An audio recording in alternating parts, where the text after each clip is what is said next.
Okay, welcome back.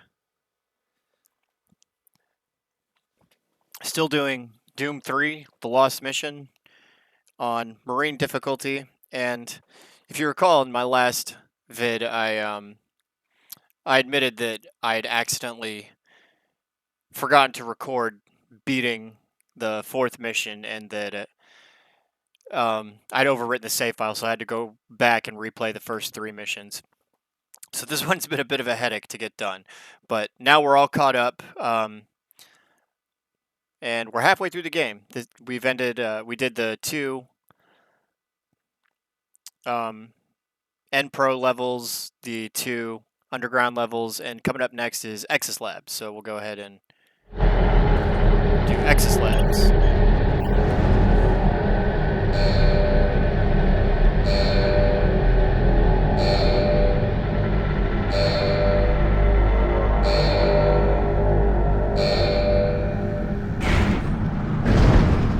Oh, we still have some level left. Okay. I thought that the level was over.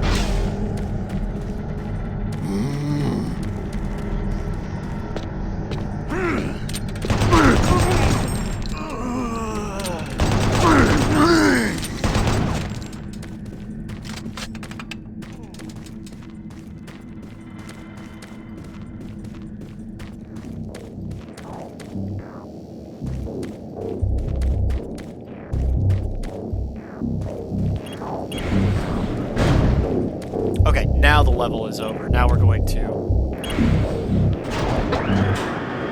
Exis Labs.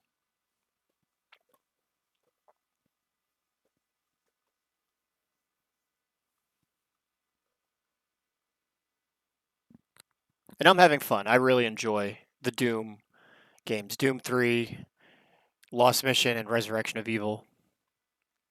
And once we're done with Lost Mission, maybe we'll take a little break and then go into Resurrection of Evil. And we're basically almost done with first-person shooters at this point. The only ones I can think of that I would want to do are the Half-Life games and maybe Portal 2.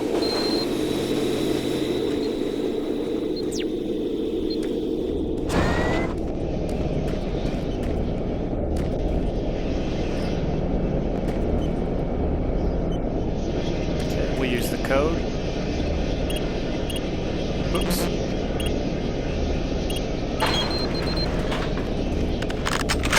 Excellent. More rocket ammo.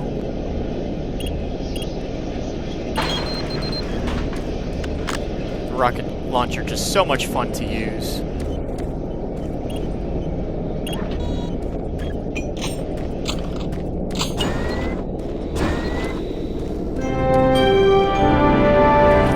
Welcome to the Exis Labs, where the future is now.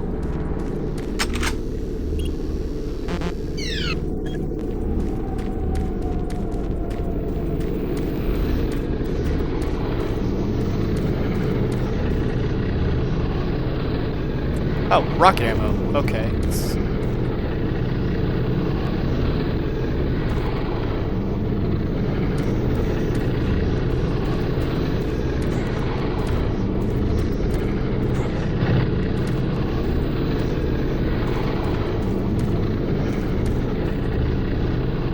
Oh, I think I'm supposed to use the grabber. Okay, yeah. Always happy to have more rocket ammo.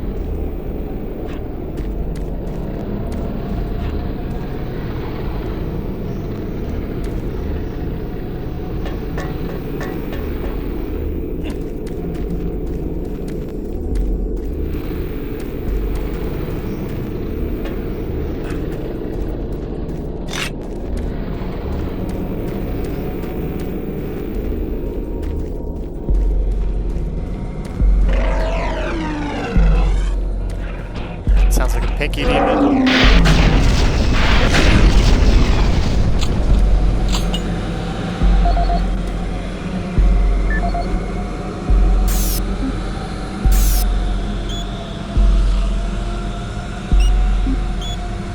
An email from Elliot Swan.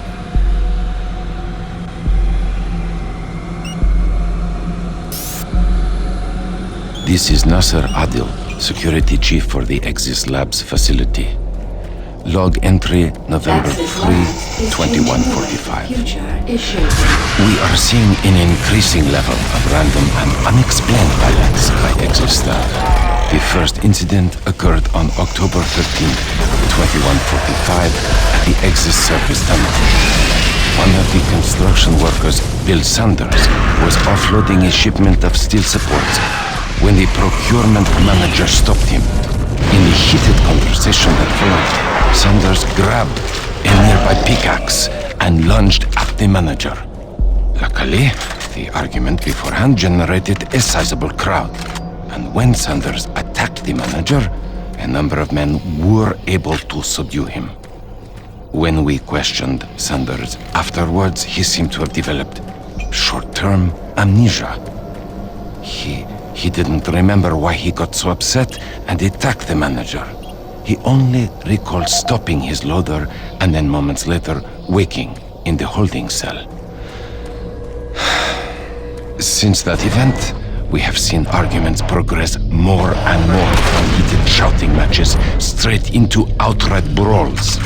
The antagonists in these incidents all display the same conditions, as if they were suddenly possessed by violent anger, and then afterwards return to normal.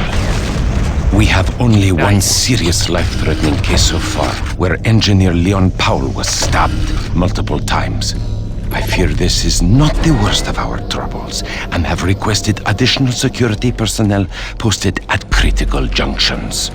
To assist any immediate medical need, I have resupplied storage cabinet 965 with the accompanying code of 428. Sergeant Nasser Adil, out. Okay, 428, got it. Nasir Adil, personal log dated November 12th, 2145. I have just received word from Central Authority that the UAC representative, Councillor Elliot Swan, will be arriving in a few days from Earth.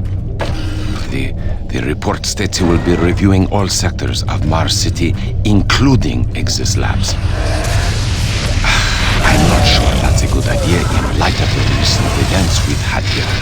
The violent assaults that seem to plague Exis Labs have caused the civilian staff to be pretty wary of one another. And now, to top it all off, missing weapons. The cabinets in the security checkpoints were fully stocked 2 days ago, and now half the weapons are gone. I don't know how this situation occurred, but my Marines swear no one has access to the cabinets except for them. I've ruled out those assigned to me and other security personnel, but I can't figure out who else has those codes. To sum up, this is a bad situation, turning worse every day. My recent request for more manpower in Exis Labs was denied. It seems other sectors of Mars City are stretched thin, and the small reserves at the base are already allocated. I need to have faith in my current detachment of Marines that they will turn things around.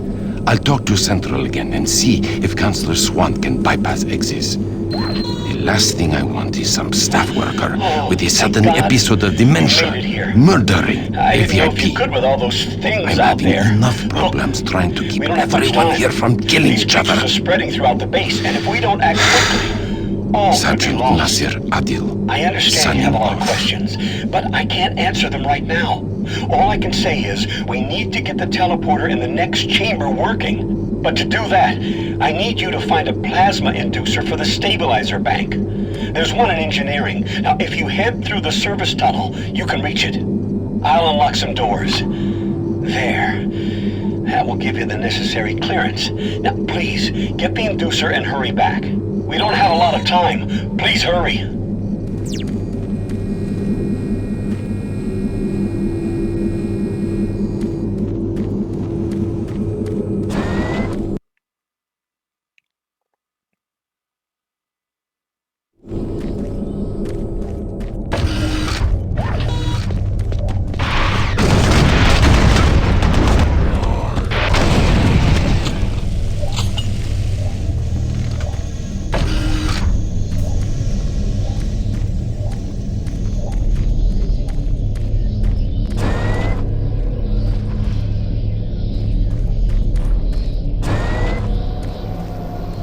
Oh, already went that way.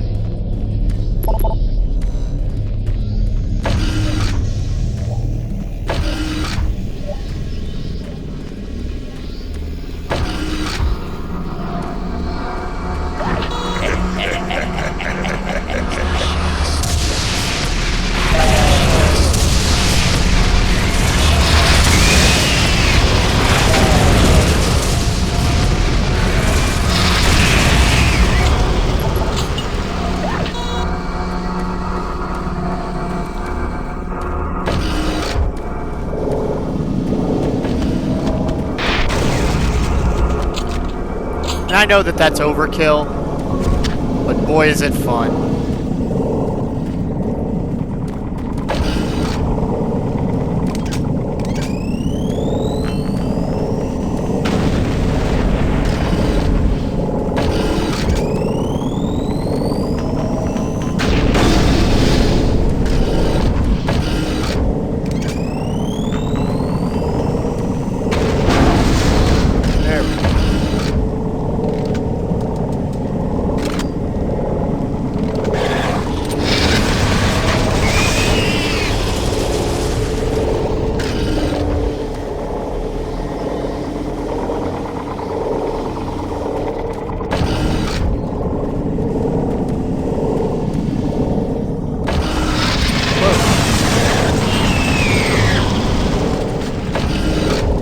Expecting that.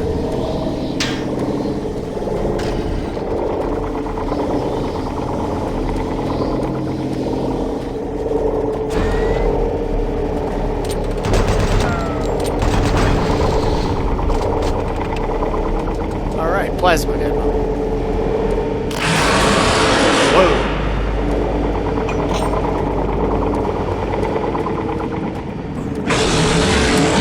Oh, it's a bruiser.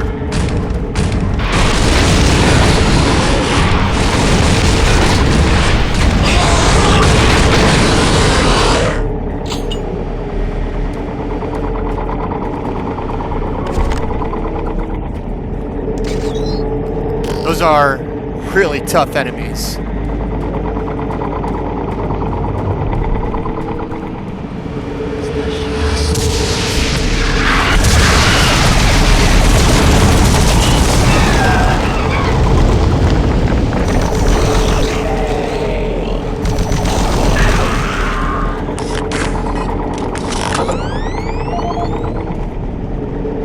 Man, Bruisers, ArchViles.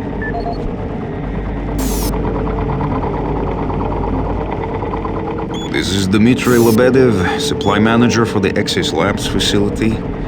Entry dated October 6, 2145. I've received the latest shipment of MK7 spacesuits from Earth today. They have a triple weave of titanium mesh on the outer layer for Class 5 excursions. With the ongoing construction requiring additional EVA time on the Martian surface, these new suits should hold up better.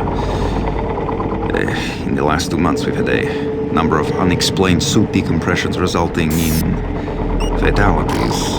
In the case of technician Mike Stanley, the decompression was so rapid the resulting implosion caused him to almost liquefy and fuse with the suit interior. If it wasn't for his suit's name tag, there wouldn't be much to identify him. In each case, the penetrations and loss of pressure appear to occur from inside the suit rather than out. I can attest these suits were thoroughly inspected and micro-scanned after the incidents, and no material degradations were found. Per UAC EVA regulations, the suits before the accidents were properly stored and locked away to prevent any mishandling. I also followed up with the technicians on ensuring the suits had the necessary pre-EVA checklist before anyone reaches the Martian atmosphere. I'm hoping the new suits will address the issue. Each suit lost this way just means more paperwork for me, so... Along with the new suit shipment, we received additional medical supplies. I've placed the extra packs in the storage cabinet 071 with the access code of 532. Dmitry Lebedev, end of walk.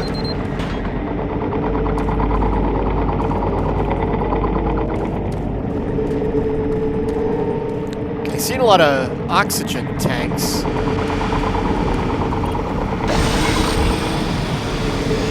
Oh, this is one of those outdoor segments, kind of like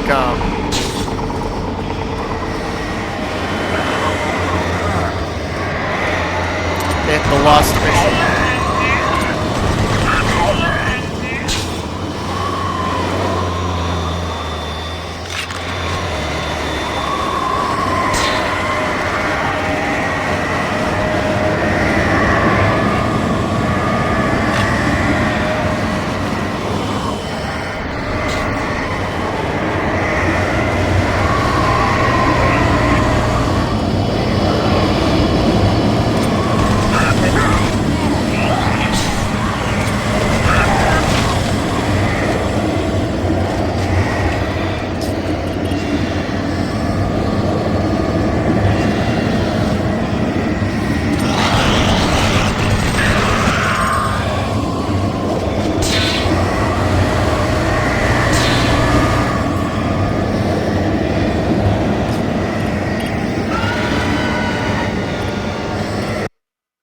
Okay, so... Oh, is that the end of the level? I think we'll just go ahead and power through Exis Labs. That was pretty short and didn't really give me an opportunity to like pause and save. So we'll just keep going. That was a pretty easy level. I mean, there was the Bruiser, but other than that. But yeah, I know in Resurrection of Evil, there's a level where you're supposed to get into a suit. In the original Xbox and PC version, you get into a suit and you have to collect oxygen tanks that you get off those zombies. And maybe that was the intention for this in the Lost Mission. But it looks like they don't let you get into the suit. You just have to grab the oxygen tanks.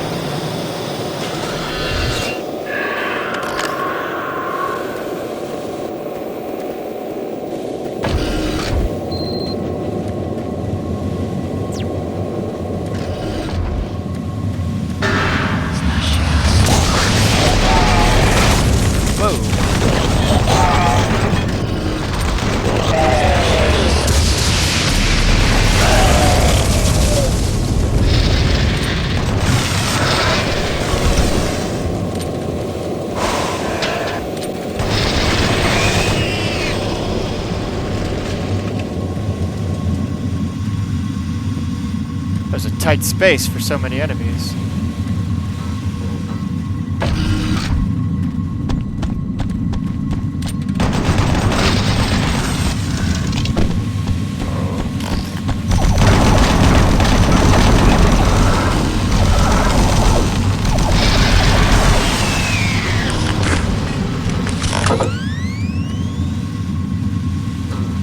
Alright, I feel much more comfortable now that I've got the plasma gun. This is the most versatile weapon in the...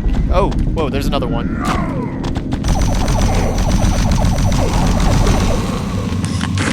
Yeah, the plasma gun, the most versatile weapon in the game.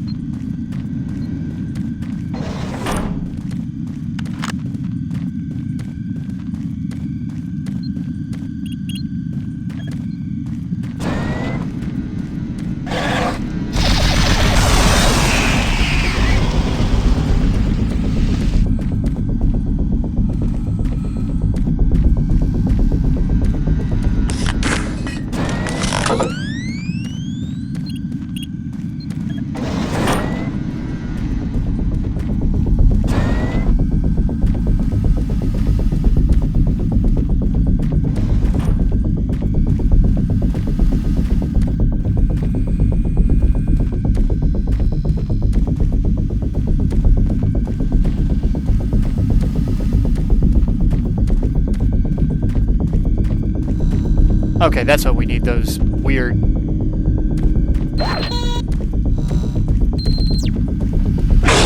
Whoa!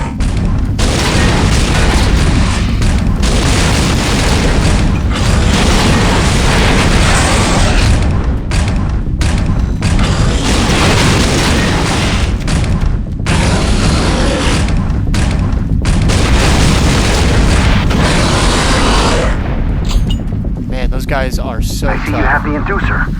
I'll unlock some doors so you can make it back through operations.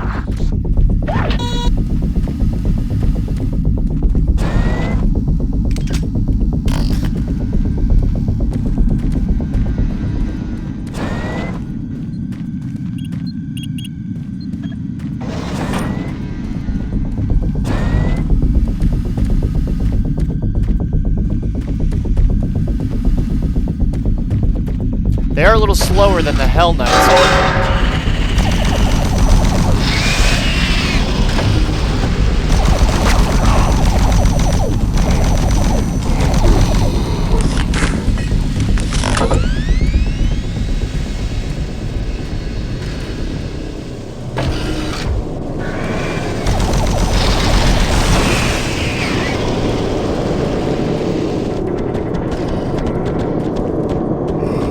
Whoa.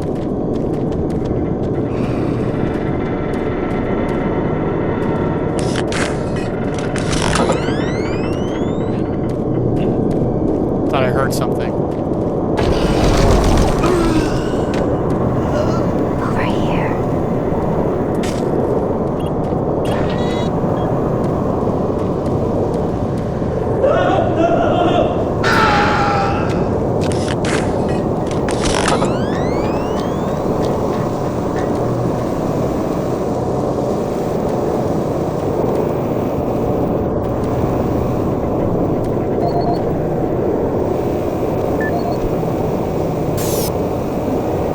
Travis Folsom, Construction Supervisor for the Exis Labs facility. We recently reached substantial completion on the facility's engineering sector and began work on the environmental systems sector early. At this rate, we should be able to impress the big boys up in Central Authority and score our completion bonuses. And last week I reviewed the construction documents and found another item where we can cut costs. My glass subcontractor mentioned the Moxum pressure seals for the exterior windows can be replaced with much cheaper Mixom seals. I submitted the alternative material selection to the base architect for review. On our Tuesday progress meeting, he argued the Mixom seals aren't up to spec. He complained that those seals are inferior and could cause air leaks or glass blowout. What the hell does he know? Pencil neck draftsman thinks he's fancy hotel. Hey, guess what? I was building shit before he was born. Anyway, I managed to get the Mixom seals ordered. I bypassed the architect and talked directly to corporate. I shall savings. We'll be installing the exterior windows in environmental in a week, and he will never. I'm so convinced the glass and seals will hold up that I'll take a rocket launcher, test it on those windows, and make me. I'll show the stupid architect. Folsom out!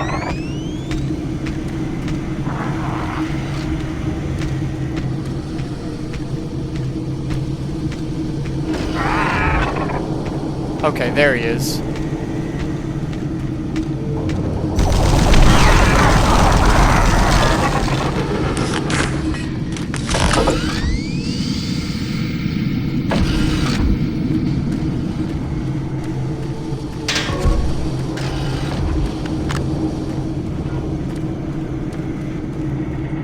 Just glad we're still doing well with plasma ammo.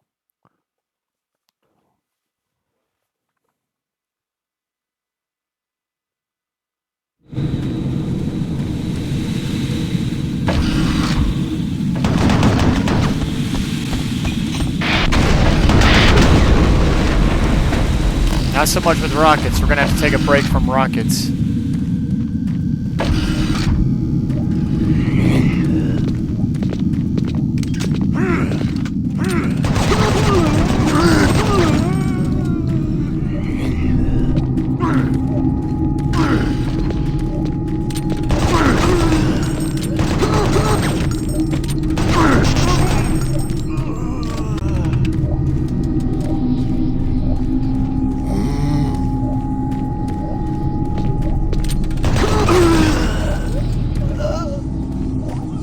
Any more of these things?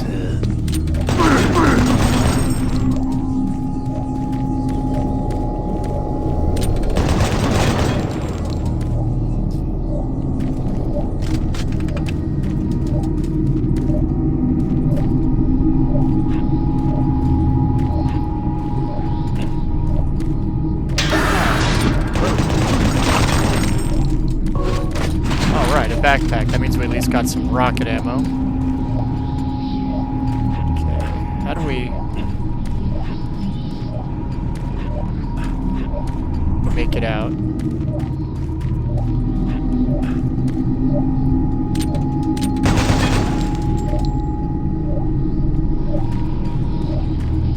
Okay, we can break the glass. There we go.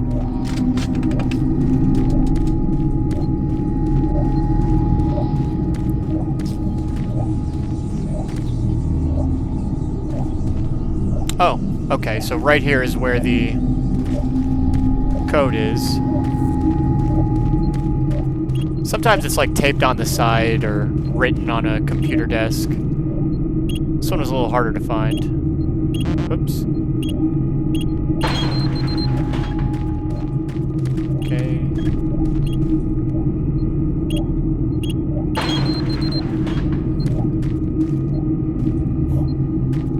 Nothing. Okay.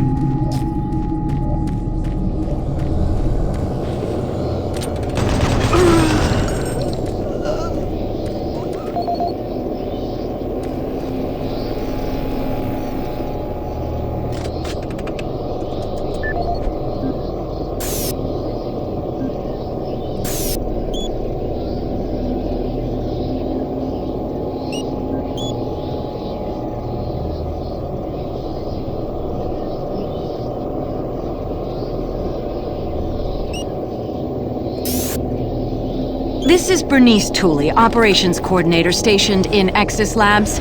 I would like to file my third formal complaint to Central Authority about the problems with the work environment here in Exis. It has become increasingly difficult to be productive while construction is going on throughout the facility. The construction workers are rude, lack common courtesies, and are overtly sexist. They use our office space as an unauthorized shortcut and track dirt and debris as a result. In addition to their mess, they insist on drilling and hammering during our core staff hours. Some of them have repeatedly made inappropriate comments that clearly fall under sexual harassment. When I approached the construction supervisor to remedy the situation, he told me in no uncertain terms to mind my own business. Actually, his exact words were, "Don't worry your pretty little head about it." We are already on edge with the unexplained events occurring around the facility, and to add this insult to our tight schedule is too much to bear. If I cannot persuade Central Authority to take this complaint seriously, I'd like to remind them of Section 20, Paragraph 9 of UAC's Facility Regulations Code. It clearly states our employee rights, and we do not need this nonsense. I suggest you reprimand the individuals responsible and take adequate measures to ensure it doesn't happen again. Do not make me log additional complaints. Bernice Tooley, signing off. Well, Bernice sounds like a real Karen.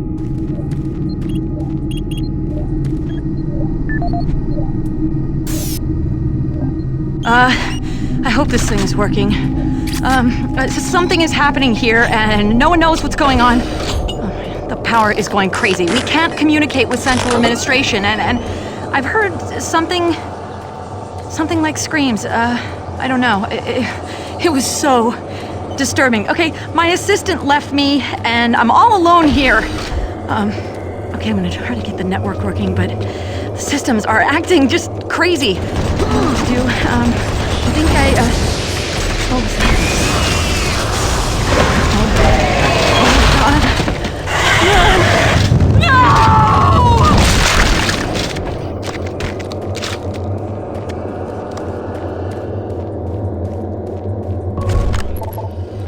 I thought the imp screaming was one I had to fight.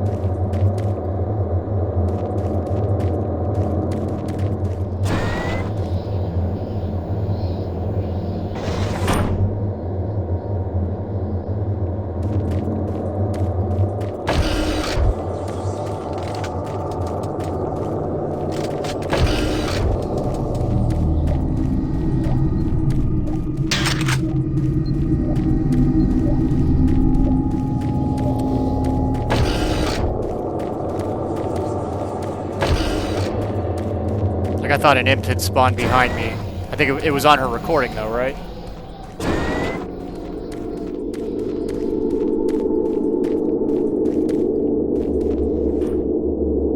Ooh, rockets, but they never give you anything for free in this game.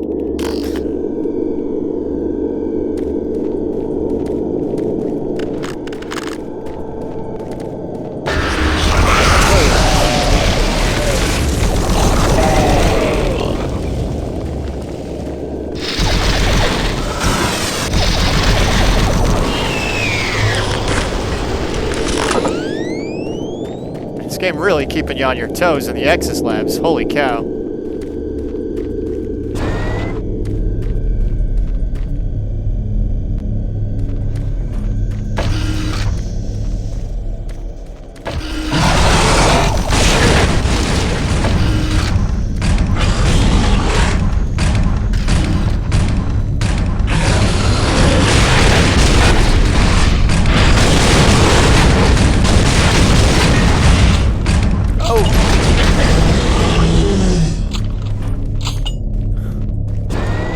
That almost cost me.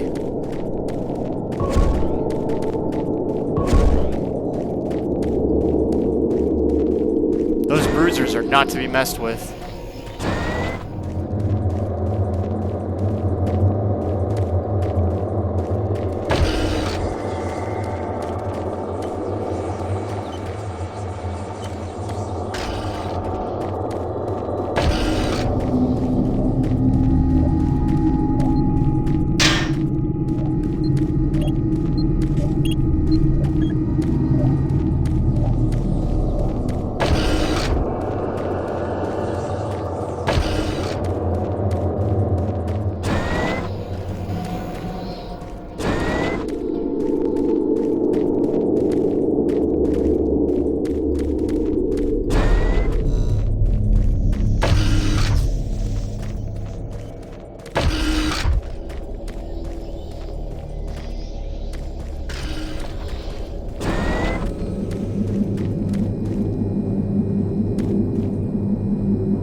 Got the thing.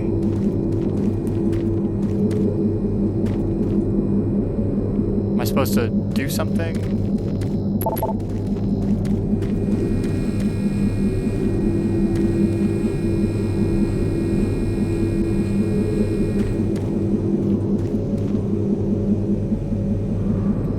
I do have it, don't I?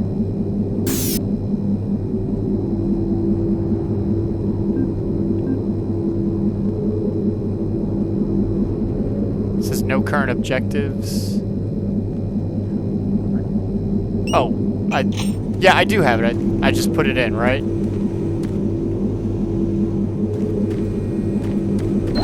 Excellent. Okay. You're back. The inducer is working perfectly, and the teleporter is ready for transport. Here's the situation. There's a teleporter outpost in the other dimension, and it's still operational. It's very powerful, and it has a range that could lead those demons all the way to Earth. I would disable it myself, but it requires 2 people to do it. One person at the outpost to initiate the teleporter, and another person here to transmit a power surge to destroy it. I know it's a lot to ask, but you'll need to go to the other dimension, find the remote outpost, and initiate the startup sequence. You're our only hope of defeating this evil. I've got the teleporter ready to go. All you need to do is go into the chamber and initiate the sequence. I'll handle the rest from here. But before you go, I want to give you my personal account of what happened here. It explains everything. The advanced teleporter, how the madness started, everything. It's over there on the console. Please take it. The world needs to know the truth. And good luck.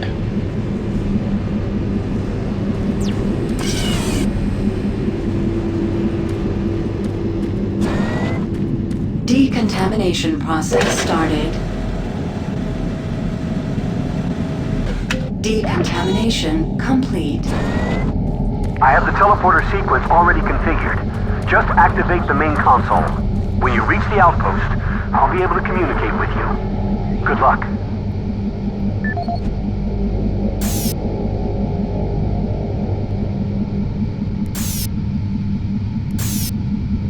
Let's check out these videos before we go any further.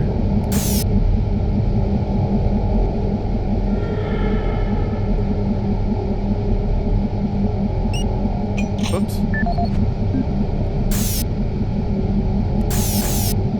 Welcome to Mars, Marine. This briefing is designed to acquaint you with a few of the standard operating procedures here on the Mars post. First and foremost, chain of command. All enlisted personnel are under the command of Master Sergeant Thomas Kelly. Sergeant okay. Kelly will assign you to a security detail headed by a security chief. Please report to your security. Yeah, so we already got that one. That's in the first Doom 3. Well, no point listening to that again. My name is Dr. Richard Myers, and I'm a research specialist stationed in Exis Labs. I don't know who'll be hearing this, but I wanted to alert someone of the disaster at Mars City. What has been unleashed across this base is an unimaginable evil, and we only have a slight chance of stopping it. The research I participated in was the next step in teleportation. To give context to my research, back in 2115, UAC researchers discovered an ancient Martian civilization. At the Urbis dig site, they found a Martian teleportation device. It was non-functional, and all attempts to start it proved fruitless. It took many years, but the researchers managed to learn enough from the device and other wall carvings to reverse engineer it. The first prototype teleporter, codenamed Project Mercury, was built in Delta Labs and became operational in 2139. This teleporter was only capable of short distance travel and limited quantities of matter transference. It could only teleport a single test subject, small animals and chimps usually, across a room. Once testing intensified and technical data increased, we were able to fabricate more powerful teleporters. In Delta Labs Sector 3, Project Gemini managed to increase teleportation across greater distances. In addition to the increased range, we found we could begin transporting human-sized subjects. It was during this stage we began to see the effects of opening up these portals to that strange dimension. Our scientific curiosity overruled the obvious warnings, and under Dr. Malcolm Betruger's direction, we continued experimenting. On Project Apollo, the engineers developed a room-sized teleporter in Delta Lab Sector 4.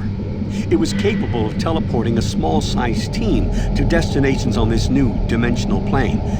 The expedition teams began exploring and setting up small research outposts.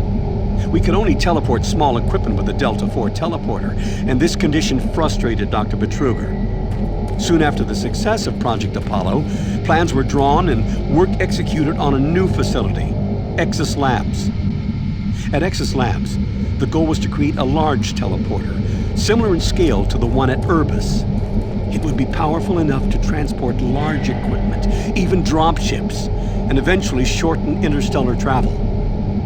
Betruger was so impatient on seeing results from this research, he had the engineers start work on the teleporter once the facility reached 75% completion. We had expedition teams set up a teleporter outpost in the other dimension to link up with Exis. It was at this time I began investigating the strange stories I heard over at Delta Labs. I managed to hack undetected into Betruger's personal logs, and what I found scared me to the core. Betruger became obsessed with the findings of this new dimension. He started to push experiments regardless of the human cost. His log entries into the occult and how to harness evil powers were truly frightening. The more recent logs detailed how demons, yes, demons, contacted him through his dreams, offering him unimaginable powers. But they demanded he find a way to help them reclaim Earth. It was then I realized that this other dimension was hell itself. By the time I realized his plan, Betruger had started the invasion. Since the Exis teleporter hadn't reached sufficient functionality, I assumed Betruger decided to launch the demon invasion on Mars without it. However, the Hell Outpost teleporter is operationally ready, and it's only a matter of time before Betruger decides to use it. I'm going to try to reach Chief Engineer Rhodes in the Enpro facility to divert enough power to Exis, and with a little luck, create a big enough power surge to destroy it from here. I can only pray God will forgive me for my part in all this, and help me make things right. Lord, save my soul. Richard Myers, signing off. Alright, so that was a very long... Alright, so obviously we are going to hell. So we'll go ahead and stop here. That's a very long log entry. Alright, so we'll go ahead and save. And the next time we play, we'll be doing hell, the last section of Doom 3 Lost Mission.